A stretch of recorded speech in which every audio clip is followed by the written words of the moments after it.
Olá, um bom dia para você. Hoje, domingo, primeiro dia da sua semana, e vamos à nossa reflexão. Essa semana, Vera Reflexões refletiu e continua refletindo muito sobre a paz. Quando falamos de paz, temos que falar de guerra também, né? Porque uma coisa está atrelada à outra. Então, nessa mensagem de hoje, de domingo, nós vamos continuar nesse mesmo contexto e vamos ver a forte instabilidade política que está atuando em todo o mundo e também a crise social, que acaba sendo uma consequência dessa instabilidade política. E nós vamos refletir hoje sobre a mensagem que está lá no livro de Miqueias. Miqueias foi um profeta menor, escolhido por Deus para levar uma mensagem ao povo daquela época. E nós vamos aproveitar e fazer uma correlação com essa mensagem de Miqueias, que foi dada há milênios atrás, com o nosso momento atual, e nós vamos ver que há muitas semelhanças. Então podemos primeiro perguntar, quem foi Miqueias? Miqueias, ele viveu no século 8 a.C., entre os anos de 740 a 687 a.C. E ele exerceu um ministério profético no reinado de Jotão, no reinado de Acais e no reinado de Ezequias. Você pode buscar sobre esses reinados e ver o tipo de rei, o caráter do rei daquela época. Mas Miqueias, ele era originário de uma vila camponesa, ele era um camponês. E sendo um camponês, ele estava vivendo ali na pele a crise social, as injustiças sociais. E ele então denunciou, amando de Deus, como seu profeta, ele denunciou a corrupção dos líderes daquela época. Ele denunciou a injustiça social que havia naquela época e também ele anunciou o juízo divino.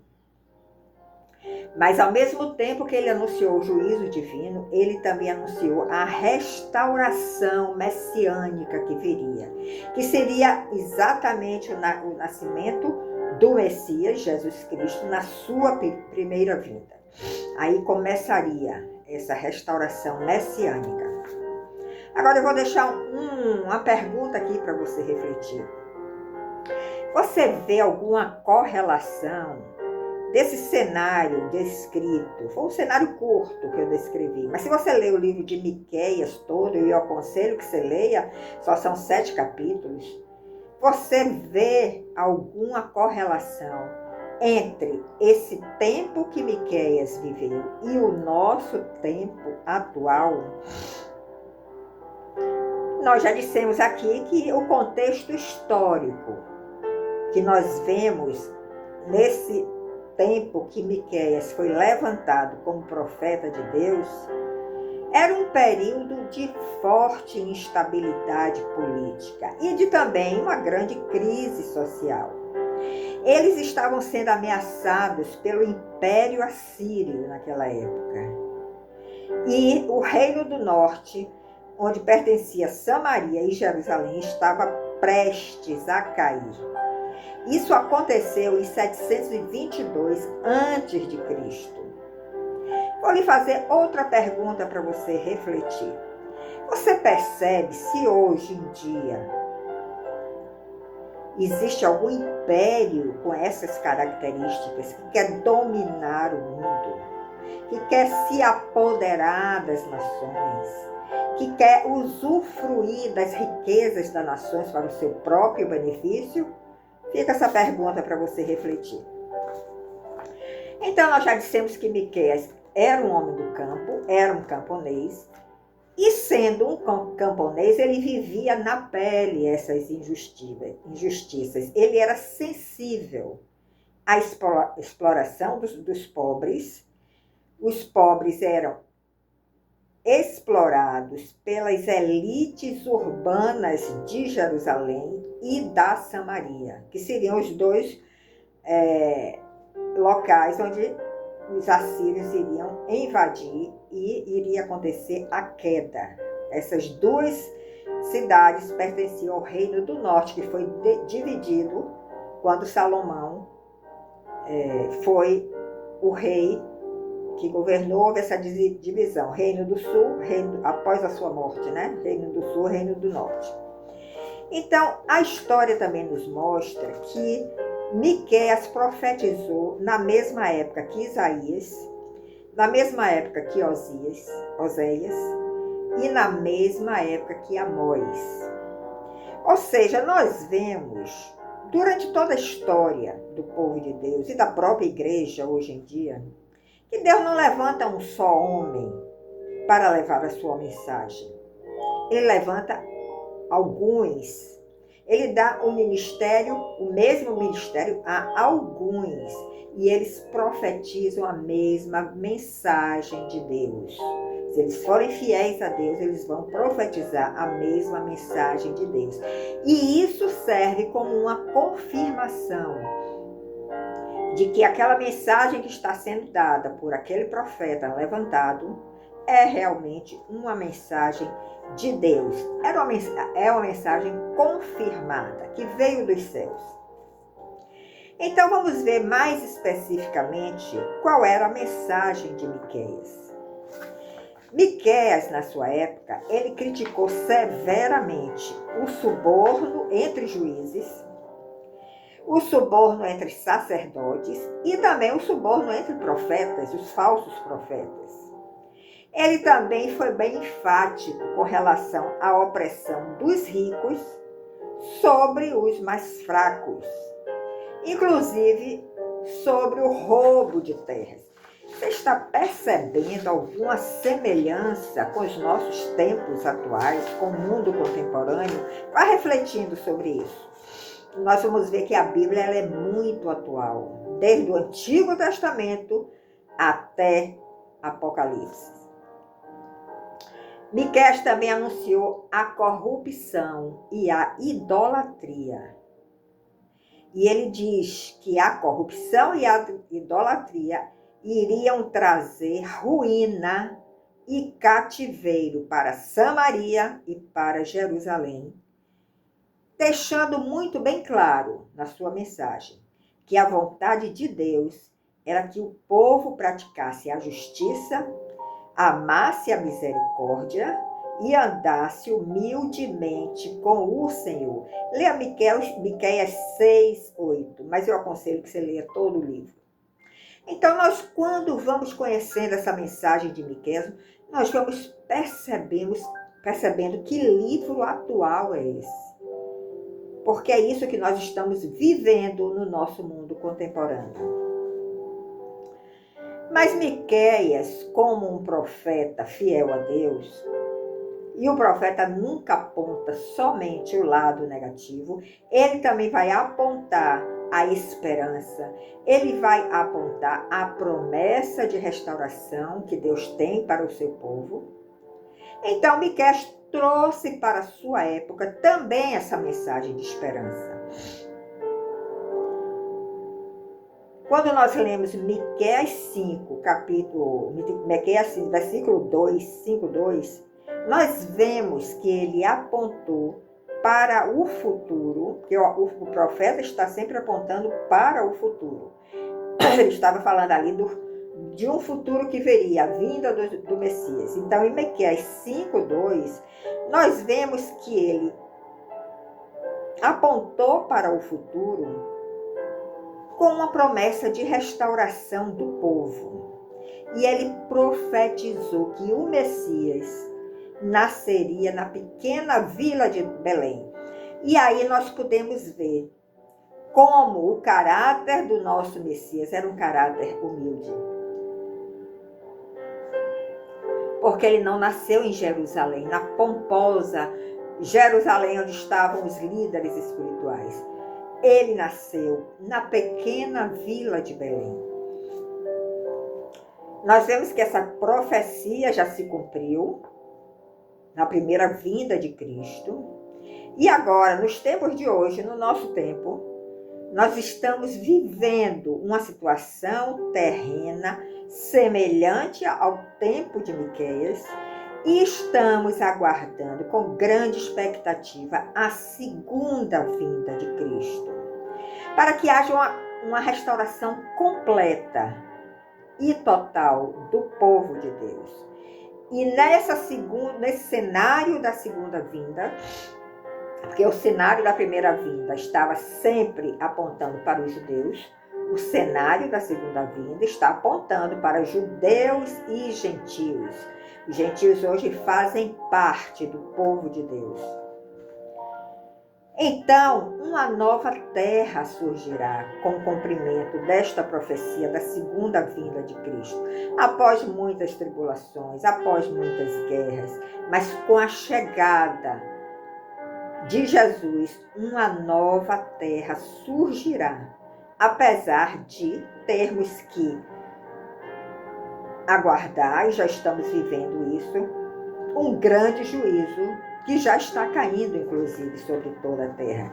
Você pode se lembrar e fazer um paralelo com o dilúvio, na época de Noé. A terra foi destruída, veio um grande juízo sobre a terra, que foi o dilúvio. E através do remanescente, que foi a família de Noé, uma nova terra surgiu. E Mateus 24 nos diz que o final dos tempos será como os dias de Noé. Mas ele não está apontando aí só para o juízo. Ele está apontando também para a nova terra que surgirá. Então vamos falar um pouco sobre essa promessa de restauração que nós encontramos no livro de Miqueias.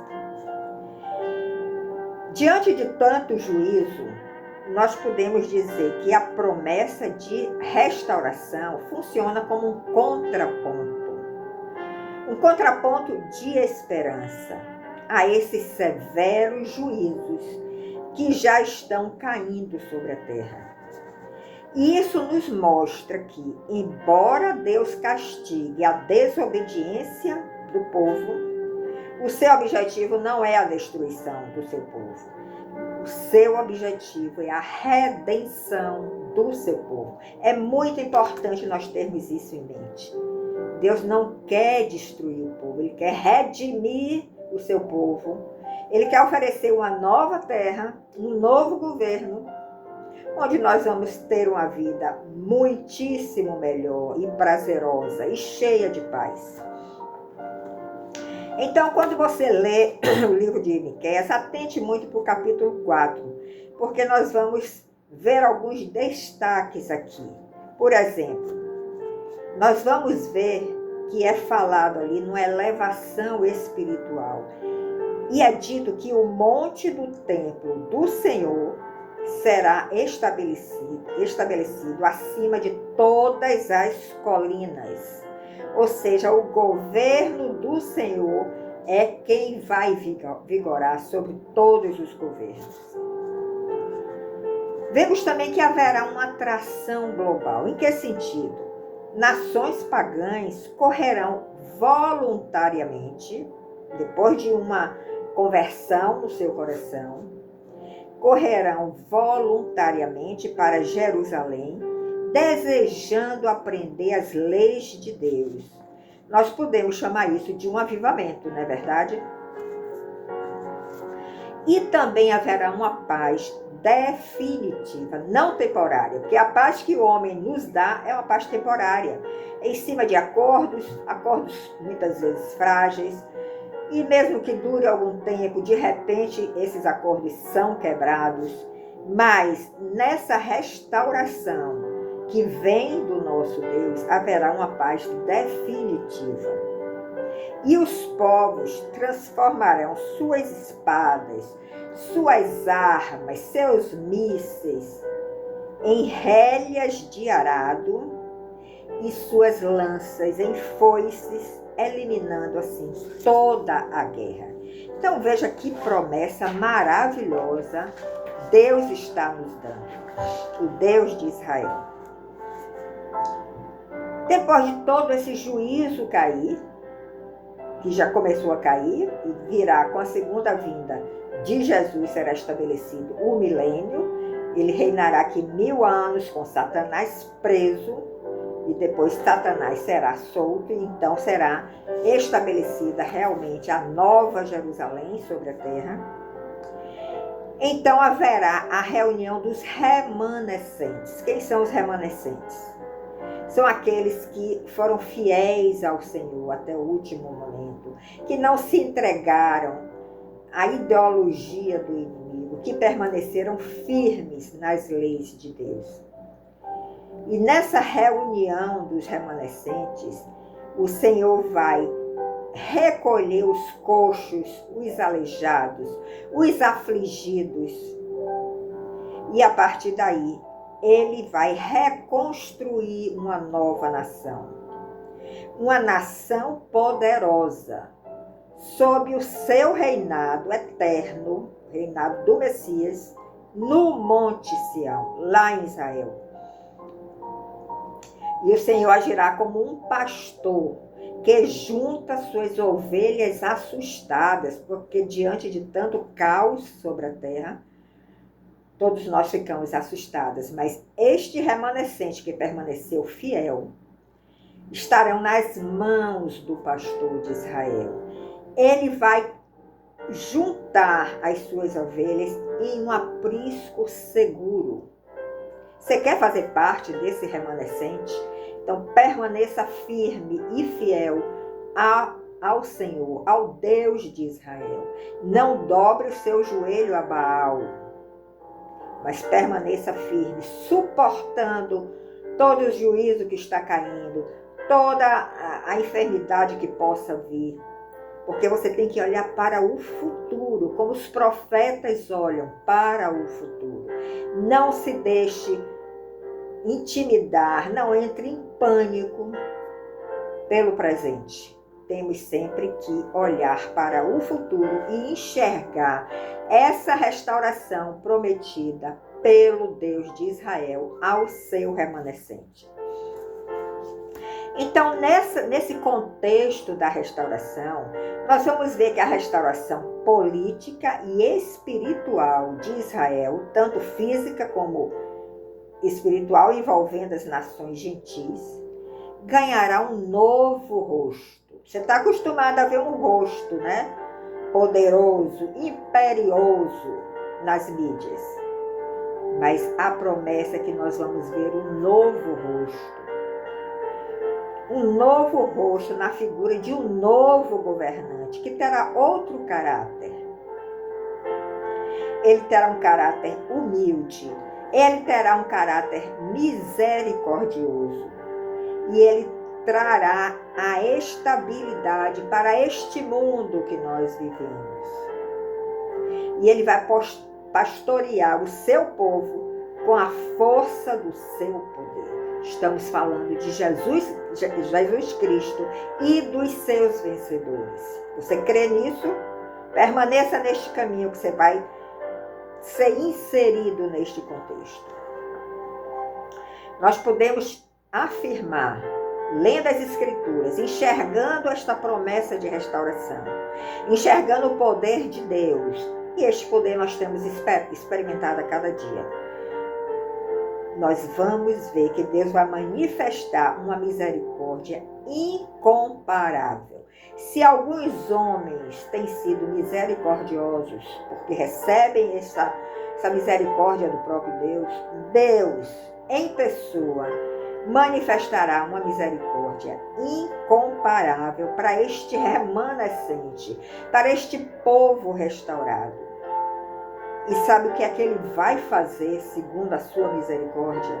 Ele vai pisar as nossas iniquidades, o nosso pecado. Ainda pecamos, ainda temos essa natureza carnal. Ele vai pisar as nossas iniquidades e vai lançar os pecados na profundeza do mar. Essa nova terra, nessa nova terra, não haverá pecado. E pela sua fidelidade, pela fidelidade do nosso Deus, ele manterá e cumprirá a aliança e a compaixão prometido aos nossos patriarcas, Abraão e Jacó, desde os tempos antigos.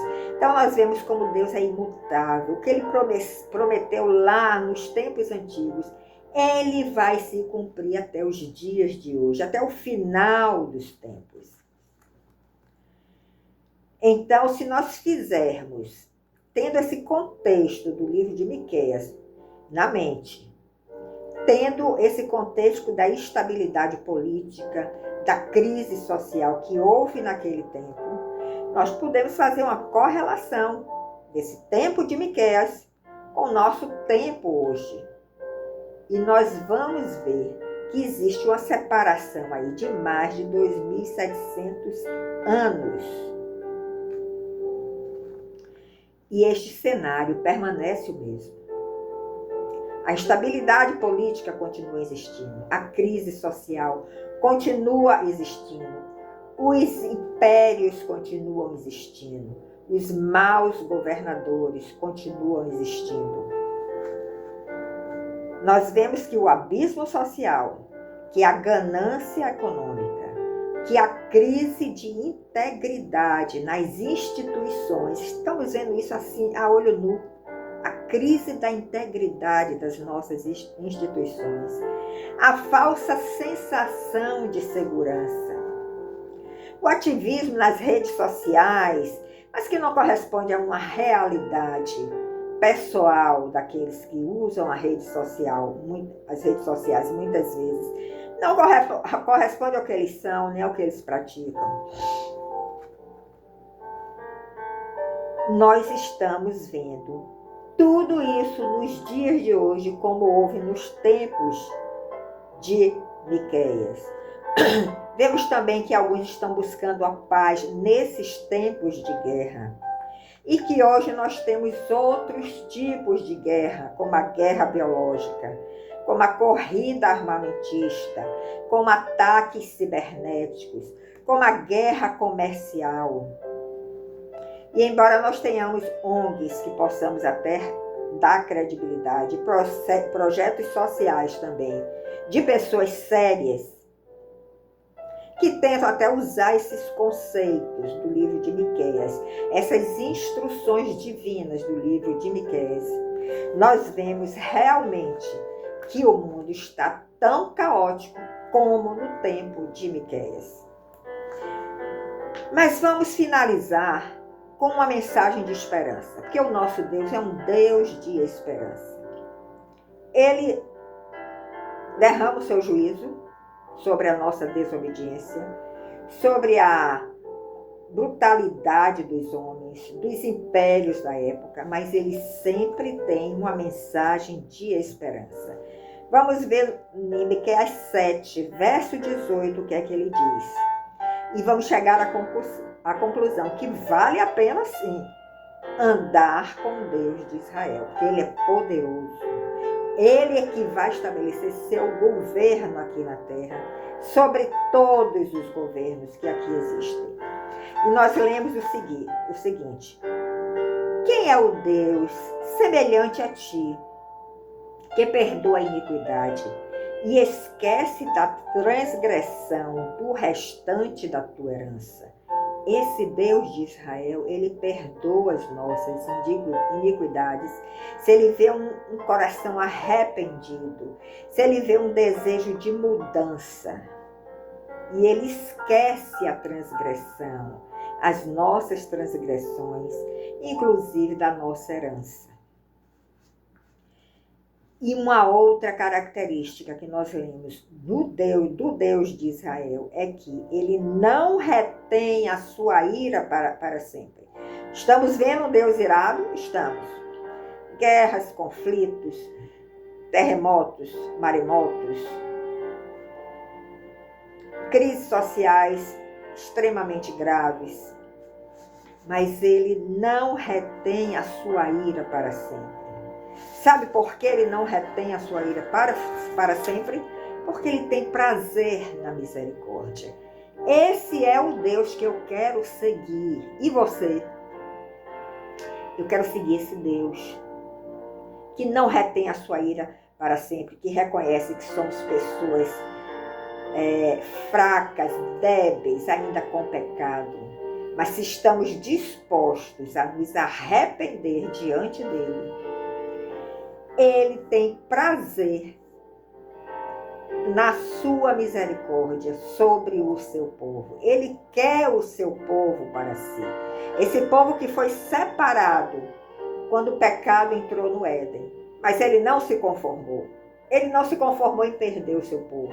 Por isso ele mandou Jesus Cristo, seu único filho, para trazer esta restauração para toda a terra e para todo o seu remanescente, que ficará nesta terra e experimentará uma nova terra, um novo rosto de governante, com novas ações, com um novo caráter. E a terra será cheia do amor de Deus. Reflita nessa mensagem, que é o livro de Miqueias, assim como toda a Bíblia, são livros muito atuais. Não pense que antes era uma maravilha e hoje é que está pior.